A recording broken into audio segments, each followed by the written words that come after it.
one day can welcome to Na-eme Ogbe. The blue di Mario or Elugo Negui Columbia. So that's it. oh yeah.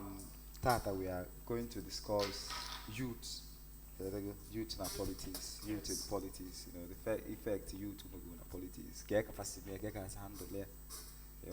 So I'm on them where story day. But some youth may handle the power, political positions. Lots of cliche. Yeah. So all today I was saying that I am more than Yes. maybe and they are the older ones, or stuff like that. So welcome to Na-eme Ogbe. So I am not going to look Yes. start on work see I don't before. Only need full line here man I set to go, So yes, Afambu Ugonna BFS. Ibana Academy. Maya Master, aka Papa Ngore. Maze Templo di Maria Onyemakwa. All right, Ega no start. So youth in politics. The my master. Ani kene ka youth jekene ka youth jekene. How do you see it? Well, I don't think that the major reason Madi were by political position will because now youth. Come on, because now my phone is by Jeme. Yes. As a youth, Jekene, move for the honor, may miss here the main point, the main reason. The person in Jello, Aboro Macano youth. So, Animasna ka youth, Jekene, bo, Master on day. Feel na father younger and the fact of that caption where exhausted offer one a weapon here because on your general but on your my phone a Gmail. That's the thing. All right, Templo, how do you see youth political position? Youth in political position. Of course, like he already pointed out that for me, on your my phone a Gmail, Amamita, see attack again no youth each because all attack again no youth anybody push back a youth today. No, I'm not trying to manipulate. Yeah. I'm not trying to push you particular reasoning out. I'm going to push you head mentality. And the youth as well, and the youth they feel very marginalized. If I need to phone either because I'm not my phone or just as the HN of no matter of my you could say a youth today, or the castle. If I want to see the Juru, you know what All right, the my master, if I will be correct. Now your word is in a politics or retirement plan for Dokken, and that is you are targeting to. Somehow, because so each way me school to me. Yes, each way me school to me. Mbia nchọzi na ọ bụrụ ife ka nkọwa ife nna akọwa bụ onwero age mmadụ nọ na ya ọ bụla ya kapakọ ọnụ esi na ọ dụrụ qualified ịzọ ọchịchị so ọ bụrụ na somebody nọ in his 70s ọ bụla ya kapakọ ọnụ ọ dị qualified then onye a nwekwu ike isi okay these younger people o nwere positions ya ịfụ kịta like presidency or they can maybe on the go 70, on the 65, 60 something to 70. If a questionable age at that place. Yeah, because the governors are younger than these people. Or they call only poor from governorship before we to that presidency. And then if or chichi will stage by stage. It's in a youth, positions youth as a young person. It might be young forever. So in our fight, those old people, you can head that place. When you get to that place, they trash you again because you were the one that fought for it. You understand? So imagine that if in a binandoge, no in a head put to that position, they say that oh no under Kenya, no from Canaya. Malukwan here plan yourself that will know Kenya, a child on the youth too. Because definitely people like you will still rise up against you when you get to that their time. So, Adama no ndo Kenya per se. Cordel. Different na ko wa onye obu na isi kpaka onu. Si na nego di onye akwụkwọ mana omumie mana ụkpa ọ na-akpa mana ụdị ife ọ na-eche echichie enenecha ife niile enwenwe ike pikie ofu onye. somebody dị reasonable ya eje for the thing, not age. Ka anyị dobe age n'akụkụ because ebe ị chọrọ ịnọgba ntakụ age dịgodi n'akụkụ. Alright, Tempulo, ị na-anya na our political goals aga, you know. So, and then I na those political goals. For now, they are well-to-do many individuals, like they patagego, you know, they patagego. So, is it all about money? Onye gieka kisi ekpakon. Onye gieka na miru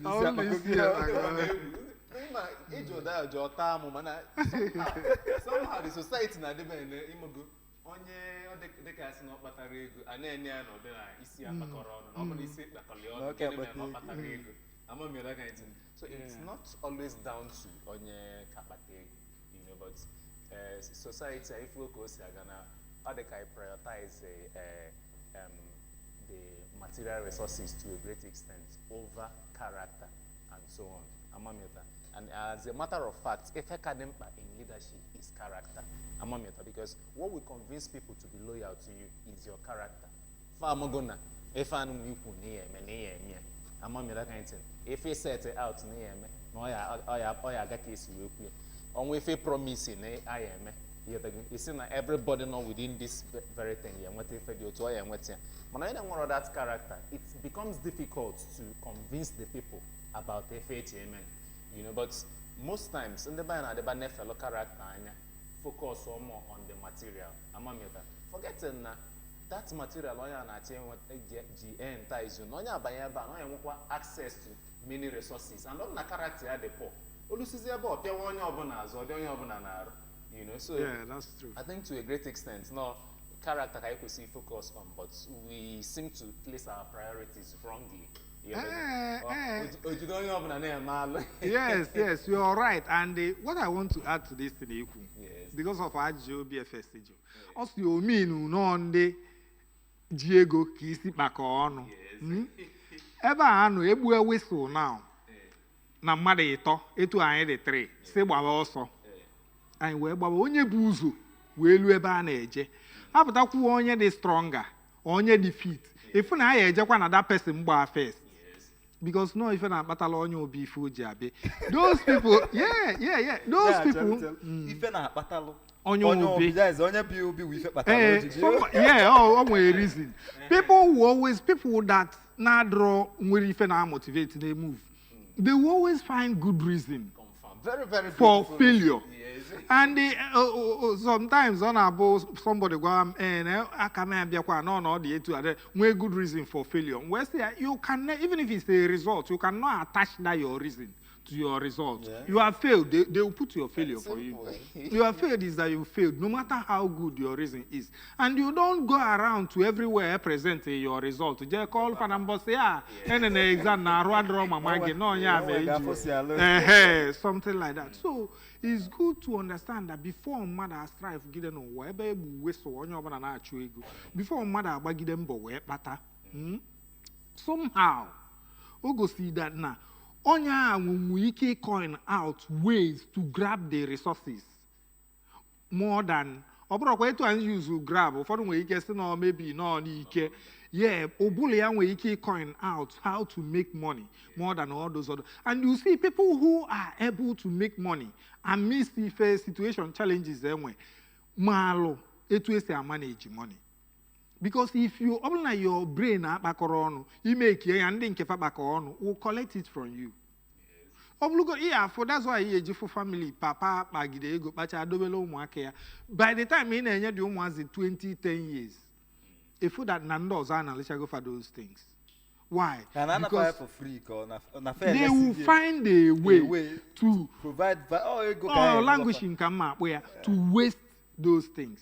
Language those things. So, on a demma, mado, on your own HA calculate mado, or burro just pay no free for name or no kunono. Negodiana all aspects of the person's life. Exactly, yeah. If only yachi watch ne family anya. Yes. Kekonya say manage family. Ebonya go before Keko si if no handle go before Keko si. You cannot take power and give to somebody that has never handled any position involved with other people. Yes. No only a ego or personal interest overshadow collective interest. Yes. You understand that? So as an dog galanya no for one eje kalena this thing. Mma say no come more before mother eje na public resources. Nyanwe nkie ego ni. Nyanwe nkie chekota nkie addition no do nkie anya before join na nke public. But onwe iki well nke public ya convert anya to personal. So you dey ominu na dog galanya dey was nke the public add ku na nke family. Oh me iya fi ominu na people add if you dey ogbenye ba no no no nwere anything. Ogbenye je chuwe ego. Je chuwa ifo ye ju we dey acceptable. You understand? Onwe ndị onye maka nji wee sị gị na all aspects of the person's life. Maka onwe ọgaranya ya afụ ifu ebe ozuori, ifu ebe ozuori. Ifugodi ife o mechago ebe ndị ọ gachago fu that na onye a draw straight forward. So that kind of ọgaranya ịmagolu na iti ikwu ya that place olu o mee ka o si eme.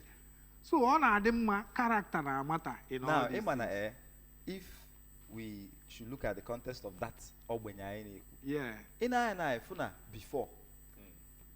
If I na-akpọ ogbenye, they are not actually ogbenye. And ndị kịta abegolu well that mentality. Enwe ike na-efu onye na-agba weather. Some people na onye ahụ ogbenye. No, I'm telling you, people's mentality. Enwe ike efu onye olu ugbo mgbe nwa. 7 egwu na ndị olu ugbo. But ndị olu ugbo no na-akpata ego ka esi agba mbọ no ndị olu ugbo. Ma onye anwa maybe if onye na-ebu block or if onye ese na ogbenye. Let me tell you how the person is ogbenye. Okay, those people are actually ogbenye. Yeah, they are. Okay. Because poverty no bulokodi. Okay. I don't agree to that. Oh, don't worry. I will explain. When you continue. No problem. There were many things in there, but I'll just let you finish. Then you come in with your own.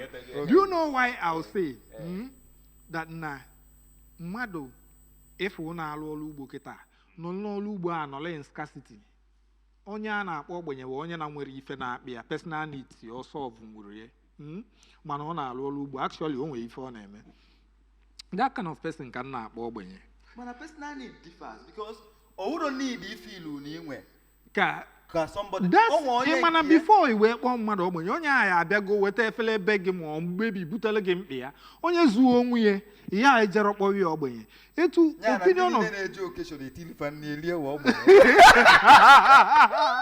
no in the occasion that occasion mmadụ nwere ike bịa kosi visit no maka mgba ga-ebu abịa na occasion enwere ndị bụ ogbenye onwe onye eji occasion anameri ya invite ruo ebe a weta efele site ilie nri mmanụ agụ buga ya that place when they may invite you need to because you are on the occasion ka ije ya ga olue achụnye ni ọpụa BFF nyanwa ka na-ekwu BFF ọ na ịnọ okay ife a ikwu kịta aza your question master ife anụ adị na public of course ife na-ekwu mmadụ bịa be gị itiri ali ya na ugolo no that means ịgba speed na onye bịa be gị na on invitation iwe etinyeli nri abụrụ ogbenye mana mmadụ bịa be gị with intention na ka ọ bịa lie nri na ọ kpata nwuru ife oli so onye na-ejebe mmadụ ọ nwere nụ na ijebe event fụ ndị nọ n'akụkụ na-eche onye ya erifọ nri sef ka fa na-alụ bụrụ dị efele gị nwawo ọgaranya a na-nye nwuru ogbenye bịa ka inye ya ọlụ kedu ife ewu onye bịa ka inye ọlụ ogbenye no onye bịa ka inye ọlụ abụrụ ogbenye mana ị nwere n'ọlụ ahụ ihe enye ị na-enwe ọrụ ya enye onye nwa iwu your problem ọ bụrụ your problem na onye ejekwulugodi gọọmenti onye eje ndị ọwụlụ problem not you once onwe gị zulu gị afọ juu gị na nke inwe n'ife inwe igolo ọgaranya that's the thing ịmana ife a na-asị ọgaranya o nwere levels ị nwere ike ichenji environment luo ebe ife ọzọ na akpagbu gị before ya ebido kpaba gị yeah ị nwere ike ibikata n'ụlọ ibi na maybe 2 bedroom anyị nọkata ịchọwa ka ịkwụ ụgwọ duplex so na-grow na need ị need-kwa ka your resources na-grow too wee na-take care of those things if you stop being able to take care of your own challenges your own personal needs that's when you go on the negative so ogbenye to me bụ somebody na mara the way forward the way to tackle his problems onye aka na-akpọ not only so if as a relate ana m enye gị instance nri na ife dị na nri. If you leave your home out of hunger and you don't have money, you don't have resources, and you go to another person's place ka ijelie that food, and that person worked for that food without equal over for that stuff in a jelly, that means it is low, in on the negative. It also means now, if we something about N on the negative, it also means now, let's say, na mother now, Na-eme business with ₦1 billion. Yeah. Mana that's ₦1 billion. Gonye a percentage of ego bank, a percentage of ego in the mother gacha. Another percentage of ego in the mother gacha. And Kia Baronia. In fact, never ego in Kia Banya, no, completely on the negative. So it also means no, No. I say that na a billionaire is a billionaire plus minus together. If you can people can give you ₦1 billion from their pockets. It means you are worth that money. One certain time, yeah. Millions, millionaire. Yeah, if you can owe people millions, you are a millionaire. Million from Koji. Oh yeah, na from Koji. Wait, you go in millions. Abre millionaire because the millions are there naka. I go where go your web ya beg when you call Jelly Aka. Only so I'll be begging you when you call. Yeah, what I mean resources are available to you. If you give your status, or when you give your position at every point. If you go to the bank, constant. That's what I'm saying. I'm not saying that it's constant. If your head is stable enough to make sure that you don't go on the negative at all times, like na is stranded, that means you are doing well. Most of these big men now, when they ever but we know they are doing well. I feel from me, the world has left you behind. Check, I'm going to you're not very far behind. No way to go. Go ahead. Onye no be that onye no be from new. O te ni win.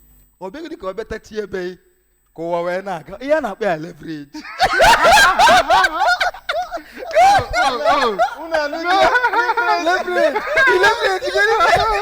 No. I'm telling you. You know what? Money is stranded. Seek your assistance. Emero the person Ogbe because all ebe na otaro. Onye obuna need ka isi e di clear. O nwere ike ọtachi ya o ma anọlụzi di na la na beg na eche the next meal. Ọtachi ya ka o nwee ike plan ahead malụ ka o yesi try ya solve what the next problem. No, ndị ogbenye people who hope on you. Ilue na some parts of the country, o nwere ndị ya bụ na ifefa chekwudo ka fa jee ebe ọgaranya jelie nni. They are not interested in how to make that money or Galaya present that in finally. What they are interested in for the next meal. That meal. Most of the basic needs to the person. Do we say that? Is it not better? Kamadi, Biabegi, hope we need or do okay. Than onya Biabega, Funichi Gawa. Why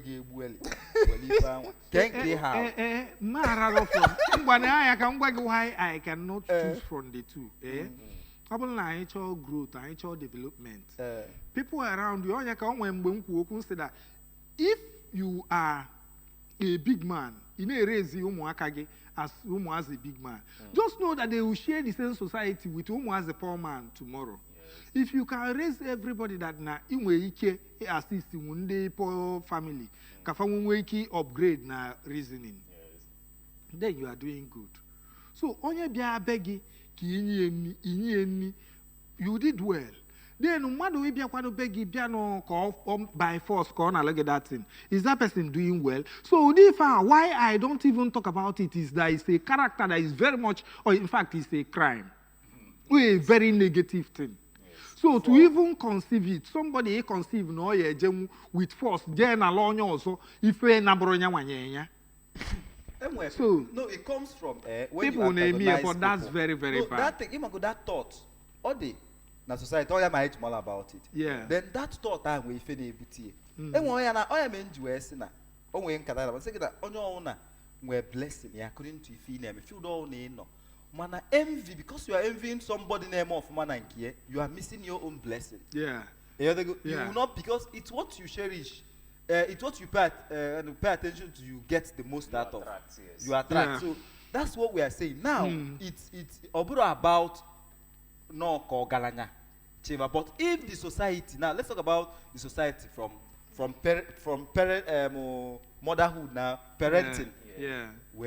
If we all share the same growth mindset and impact that meaningful value in our kids, if not, we will not grow up arguing all these things. Because maybe because I'm mad. Then you begin to imagine on your history of money. And then when people that still believe that, and we still allow people to shoot movies, that teach like that thing. Can show my friend on Delta States, Delta States, like just deeper inside that Delta States. Like we find a new Kudeno, Western Anambra, same again, Anambra and Ogbe. So my Baba Zenkata, I find out that she was so convinced about Anambra and Ogbe. Such thought to make movies on like over time on the series of movies, Peter Dochi and so on. You put a Randy Boom of Anambra, Ogbe, Gabu and Nuji. Even you about we allow people to still shoot movies, pushing such things as narratives, that destroys the society. One certain time, so if you want to destroy a society, flooding bad music, flooding bad movies, that push on a shape mindset. Because when I was thinking about the name is come on, no, because so you've been seeing it and you think no, but it's far from reality. So let me take us back to what you said, because on a illustration on poverty. So a shift to this thing. Let me take you back to there. It's the onye welder, onye mason, onye na akọọlụ ugbo. Ịbịa mee ọ dịka ọ na ndị na-eme ụdị ife a enwerozi people na-eme the big. Yeah. Hold on, man. No. I'm trying to tell you there is dignity. In those people as in Ogbe. When I say that those ones are not fast in Ogbe, would the Ogbe? Why? Because some of them are successful. Success are they so. Onya name is successful. They are full of the person. Success today. In attach success to material things. And attach success to what the head can offer. How are you cannot be also where any example. Second, I was okay. Onye ba first. I ask no onya the physically fit. Yeah, because say to see achuego, but at your head there are conceived ideas. He ejime ko okagaloge. So onye obona ifu wo galanya. We ifo ka onye ogbenye malo. How to manage resources. Pretty much like not the management now. Is down to how much solution you can create. Yeah, of course. That's what I'm trying to say. Because you have to know something before you make money. Before ego, sina madu bate ego. Onya aye nweli forma. And then we could just say that no onye na nweli forma. Jidego. Obelo oge. Oye lose ye. If you bend the Diego na modified, he do be an app. And when the agent Yana, if he was all the even my warnya, all that mentality, Ojiro the money. Only an the money, Kalenya, the money overwhelm, so on. I chose the boy is you, they are conodro bigger than that money. Imandi Diego, the only bate ego, na calculate risk. risk for that you get it, you'll be able to get it back and even more. Then you put it. When you put it in Ghana, you qualify. So I want you to take back that very. You take it back. Because I'm telling you, you have to take it back. Go ahead. Money making and money management are exactly the same thing. Yeah. Like the process of making it, managing it are exactly the same thing. Yeah, but they are almost the same. They are not almost the same. Do you know why I'm saying almost the same? If you are making money, that means there will be money left in your coffers. So before you say you are making money. If all of for monkey they work, babu they shop, that money, you are not the one making it. Somebody else will be eating it. You understand? Yeah. So, but if you are the one making money, it shows that there's a sign of good management in you. That's why you are able to make. Make is that you have made it each year. The one in Nigeria is not your own. That maybe you are making it for somebody else. No. Making money and effective money management all make up. Okay, you added effective to this one. All make up financial health. Yeah. Manafana about brought the same thing. Yeah. You have to be able to make it first. Then another side is how to be able to manage it. Yeah.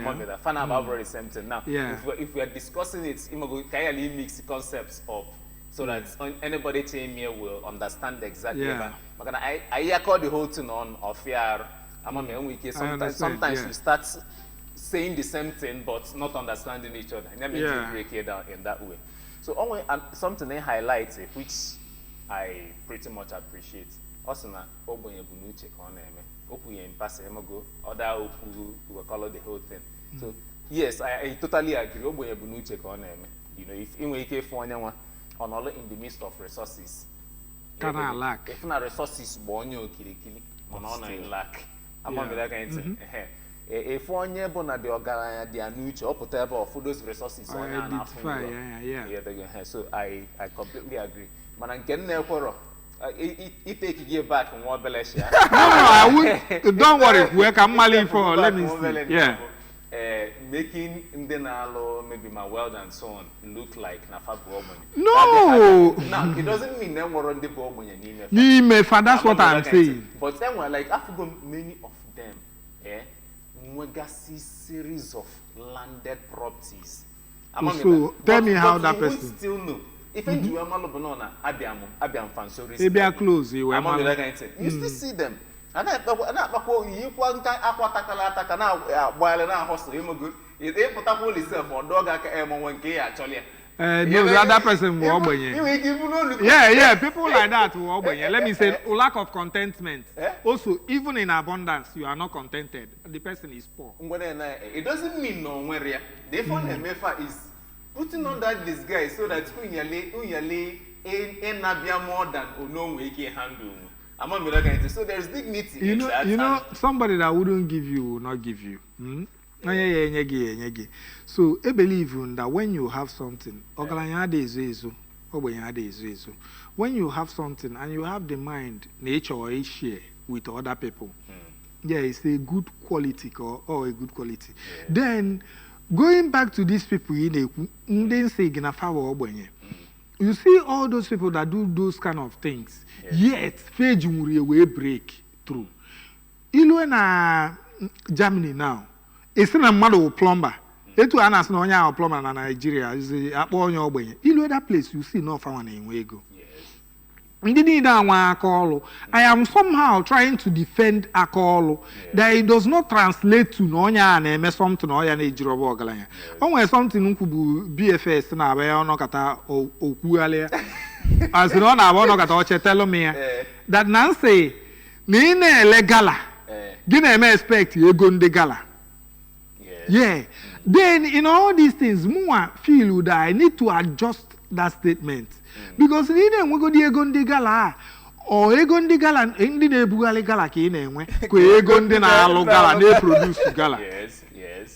Because man we see from Ibuale Gala, man how lucrative the business today. We decide they produce wenkie. From he producing here, you don't know who to meet and how to sell. Yes. Who produce wenkie when we kill we grow the company. Or even no if I import or import. Obido import wenkie. So I believe that poverty is entirely na the head called. Ogalanya is entirely na the head called. So because somebody where elder where landed properties, all these things, or put all sigi kenke actually. That person onye gu si na onye wan we lekocha even in a weli eje go moto batch in 1 month. Something like that. You see that when the person leaves, if that na if all matter aburiya we. Oh, you lose quite the money entirely. Thank you.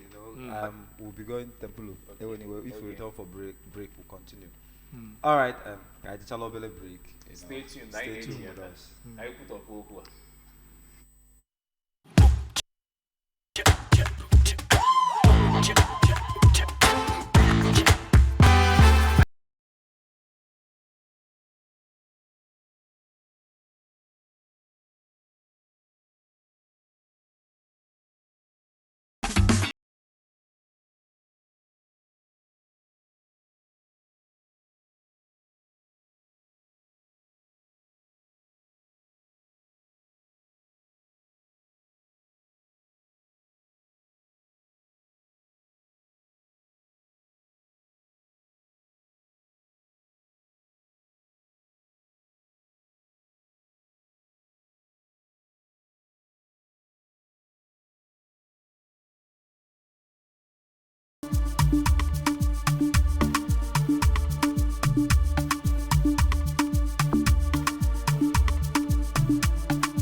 All right, welcome back. Yes. If I na Kali today, youth taking part in politics. You know, the man must say, "Oh, go no, ordinary go." Politics, so retire. Yeah. So, the man master, do you agree with me that the problem, 80% of problem Nigeria, non the youth cause? I agree now. Majority of the problem we youth cause but I will not give it percentage. Percentage, okay. Yeah. Temple, do you agree the same thing? No youth cause. In fact, youth cause the problem of Nigeria. The problem that we all see in the mainstream media. Or the problem in the mainstream media, called the problem in the whole system, country. In the system, that very system up for Nigeria. The problem. We all know what problem is. Comes to in every problem. All those problems. Every corner of Nigeria. Every corner. All those problems in then I because totally the man master, disagree. if you are looking at the whole problem, it means that we go as far as looking into the different conflicts from every aspect. Who fought those conflicts? Who fought? Who fought? Those conflicts who created them? Yeah. Many of them, the pre-colonial. Those people get stage fan of them. Get stage fan of them. Pre-colonial, like those pre-colonial. Man on that time, the people that did that were involved in those things. Elderly statement, or are they young people? Many of them were not. We are middle-aged. That means they are youths. No, they are youths. If in a cool that you don't know them. Because from what you are saying now, you cannot point their age. So, from Ndema. How youth can walk in. But the problem is actually deeper than that. No, it's a Kaigawana route, which makes my assertion even very more. Why I wouldn't want BFS to go ever on Aga now is that you take us out from your question. Yes. Here, take care of your question. You Look at the question. that side. Yeah, look at the question. I don't see it there. Even that place, the temple here were facts to defend Ifo Choihu. Yeah. No documented facts can go to that distance with the ages they involve and they made those things. So now it's a problem in Nigeria. Okay, now when it comes more youths, now, okay, you feel the cause of the problem. I accepted without percentage. Go ahead. Let me call out the names of the major problems. Now, and we're kidnapping. Yeah. Okay. And we're terrorism, right? In some places. Now, and we're unemployment. Where that one? Yes. Too. Also not the problem. Yes. We talk about and we're corruption. Yes. And we're corruption. Confirm. And we're corruption. Yes. And we're corruption. Now, I'm giving you all in can we see I from one side. So I needed to add this one. Say I go to this side. Can I go to the other side? If only you about corruption. Yeah. And we're that is where Temple wanted to go before. Corruption is from anywhere. Corruption is entirely on individual character. Exactly. You see, if you get your reason for being bad from somebody that existed long ago, that means you are trying to fool people. You are bad is that you are bad. If you want to be the change you have been waiting for, what's stopping you? But don't go and say, do you know that? Asking in this back on. You see, you know, easy back on, yeah, but I'm wego. That's if that is back on, not battery. Is that back on? Because yeah, fully what to do to make money. Oh, can you the term in the end, we ended up not defining if everyone Mbata, not umbute. Yes. Mbata, where process to success. For me, I usually want to say, only the financially healthy. Yeah. It's even financially healthy. Because what we see, what most people see, because when somebody knows somewhere, yes. The only time he have fear back child. And same thing, when somebody na plot, the only time he have fear so keki is where say okay, no onye butegi, no onye apatagi. While in our society today, we celebrate the boat. Because the boat, onye bata ego wele ego bata aputa, onye bute ego wele nke obute aputa. Ihe afọ that na onye bute ya lose nke before onye bata lose nke. Ebe obute anya o maazi ụzọ ka ebe obute anya onwe ebe a etu aka corruption si ebido. Onwe ike ojakwa ibute ọzọ. Oma ọkọzele ya. That's the onye ahụ corruption ah ije bute hoping to bute. Go ahead. I'm going to interview Costaris one time. Here they go. That's a big man. Costaris up for alpha metotam, so I understand. And they open the deep, and that is why I would like to repeat it. Yeah. Osuna, the lowest form of money is cash. Cash, cannot have the lowest. The value is the actual money. Exactly. Now the lowest form of cash, so the big man now, just walk cash and no cheat to go. That means he won't the value to make that big money without having that money. Exactly. Yeah, that's what I'm saying. No! You see that person not in lack. Onye that ego. When somebody not just na phone or process or something, a problem, a challenge the person. Process process abroad. Yes. Due to know a computer guru, the person where all the problem with the website or rectify earlier the problem here in Nigeria, hard currency. So in breaking it down, also the first one is credibility. Credibility. If Onya may go over and over, now people was a confidence in that person. Yes. Repeat it anytime. Yes. People can comfortably trust that person. Onya is not yet. Yes. The mother. Cannot make it over and over. Hence, no one will credibility. You know the topic now, politics. Yes. I love what you are saying because we will still take it into our politics and you will see what credibility is doing in the lives of the people who are in our politicians. Yes. Go ahead. So, credibility, then after talking about credibility, he brought in the next side, say, the ability for that person to loan another's credibility. I say, for the example, let's say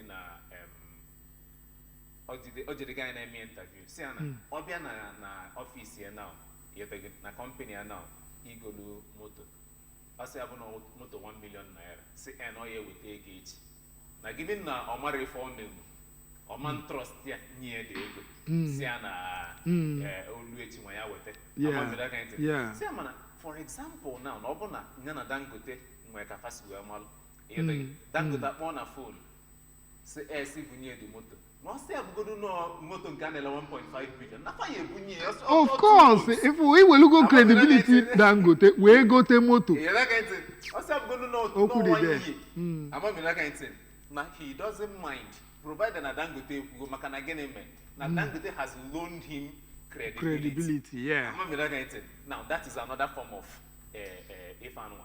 money. I'm going to that kind of thing. Yeah. This is the first form of money. No, the first form was The second- credibility. Okay. The second one, Ilo no. Yeah. He emphasized now the main thing now in all powerful people also. Now if you need that money, if you need constant access to them, Yeah. and them being able to speak for you in certain places. Yeah. Even just being around them can open doors for you. Yeah. Because some people will want That's to get true. close. Of course, now. Some people actually will want to like get close to you, and they try to get close. They'll be opening doors for you. Yeah, of course. Of course. Now, on your moment, we form a phone person. Man, no, people, on your Yeah, that kind of thing. Man, on your now, Moranya, Yana, and cash. cash. I'm on that. In your cash, they pay you off. They paid you off. You know, cash not the lowest form of ego kenyege. I'm on that kind of thing. Then the other one, another side of if one maybe in the man about, I'm on that kind of thing. Then it will not be down to the ability of that person to sell it To people, other people, yeah. When we can buy in. But solutions on your way inside. And if you cannot define it, you only practicalize there. That means you don't have it. Exactly. In Malaya, to people, sell it, or the sellable. Yeah, practicalize to prove to people. Yes. Yeah, go see me and them Yeah. Kafa we believe yeah. So, so why did we have to go into that? If I do it by every email, because we are trying to understand if Ebona onya. So now, who do we blame for a child not draw credible? Anyway, so many things they make up people's character. Then all those things even they make up credibility. Yes. So, environment in Madononia, norms of the society, norms of the environment now contribute. Some other also inheritance, so can the name. I say no can be facile. Yes, they play a role. Then the person's gullibility. Let's say they trust Bugonia with something. Even though no Buronia watch or disappointed, but all the gullible no another person golenya or lose way fee and trust on Nakia. Next time you will not entrust another thing. Naka somebody like that. Or probably maro no onya and were bad intentions. But name and all the vulnerable. The gullible that another person into if an our plan again here. Yes. So if I thought here man I am adequate supervision. Of course, to make sure no emerozi again. Yeah. Oh nya ko fodu na eji amu ana ade mmadu enwe ike bia in a family. This is on a different note. Bia in a family ade umu nwoke no. You notice you know ofu onye ka we kpata ego. N'ime fancha niile. But their priorities are broad the same. Only one I choose when go yaba. And that's why Oja will knock at and say that na some odds may role to play na success in Madu. And I used to say that success comes in succession. onwe ka mmadụ ya esi na-aga ịmara na this succession is definitely going to lead to success. Na ebe ọ na-ehe dị kịta ya dị successful nwe ka mmadụ ya esi na-aga ịmara na nwa ji ajọ aka. So all these things we ife nji akọwala gị that people from inception onye chọọ ịdị successful once ọ bịa in succession that means onye a ife a na-ekwu being successful attributing it to ndị ji ego. Etu anyị si use in Igbo language ndị ji ego. These are successful people. If I mean when I say that a welder can be successful, onye ife a can be successful because all plan onwe ọfụma malụ how to present ife ọ na-eme. And just like this in Di Maria kwu na you will be able to present that and explain it to people. One way it add the value to even this art and even the shout that sold a very huge amount. All interpretation on you made the art, near the art. If you made you na that amount, so if only more be oba. So it is equal. We have somebody abia salon madumoto, such a mutu. In the person aya will if 500. If one yana sarode lugimoto na mero luge, in where mind in fedeka 5,000. You see, and any mother anya to class yonya de corner, ne determine the fee and that person. So mother is in all warbanya, ne bido na carriage the head.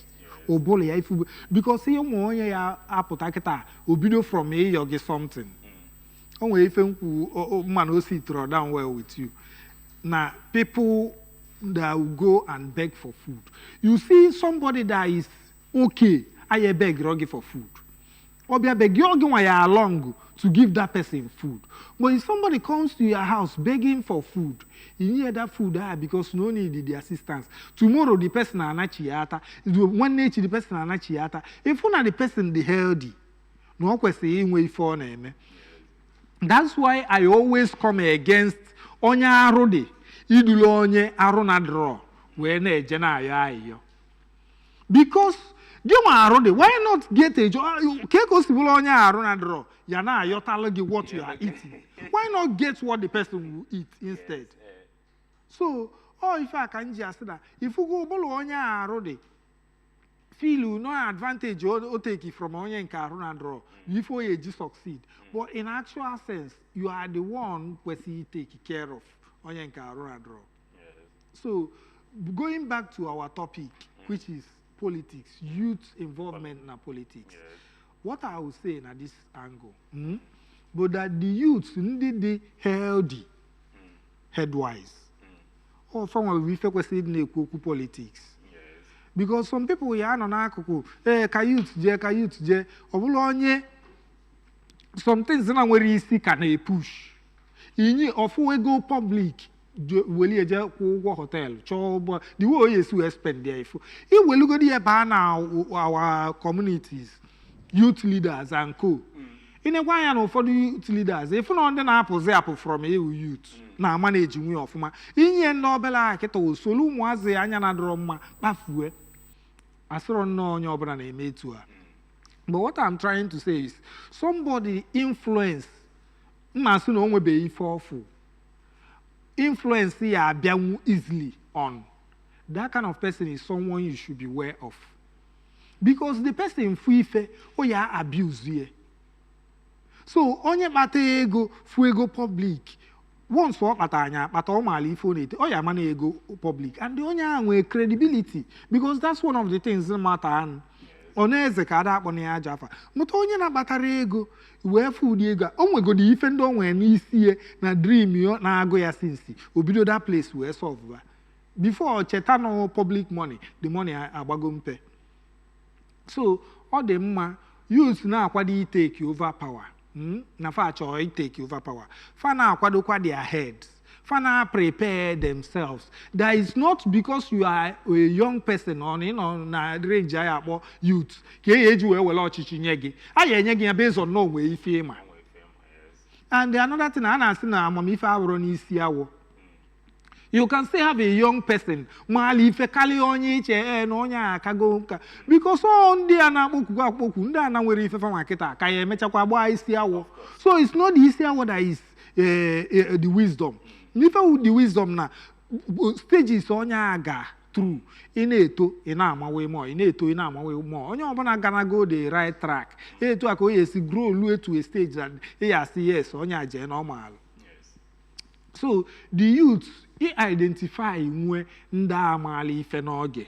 These are the people we are looking for.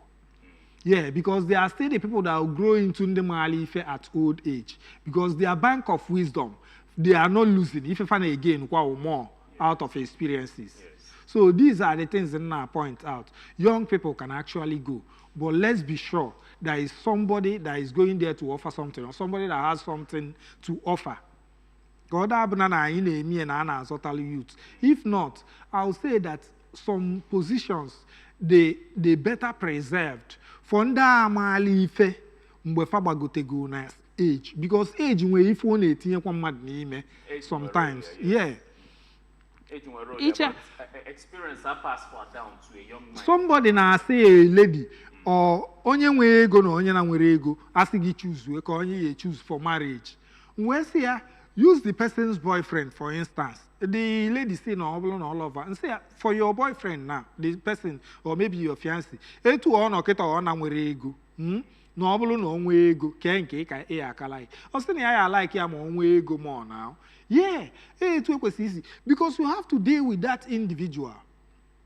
Onye a na-treat gị right ịma na ị like in already but ị chọọ ka things daily are easier life dey softer than etu ọ dị ya you wish that person if na marriage ya na-aga ọfụma ma ọ bụrụ na people na-define what they want but some people will say oh let me just go into marriage because now the person Diego at the end of the whole thing or yes sir based on a two cigar. You had a good time. Yes, and, let me quickly yes, time I will go. But let me quickly add just a very short one. Yeah. What we are looking for in a youth, yes, should be credibility. Not financial credibility now, but leadership credibility. Yes. Yeah. So before the one law, you have to be credible first. Yeah. Now the criteria. I agree. Because everybody is credible in a society. I dig on man. I was one institution now youth for leadership. Yeah. All right, we've come to the end of our program today. If any more in Africa, youth now politics. So from me, we're going to BFS. Yeah, my master. See you next week.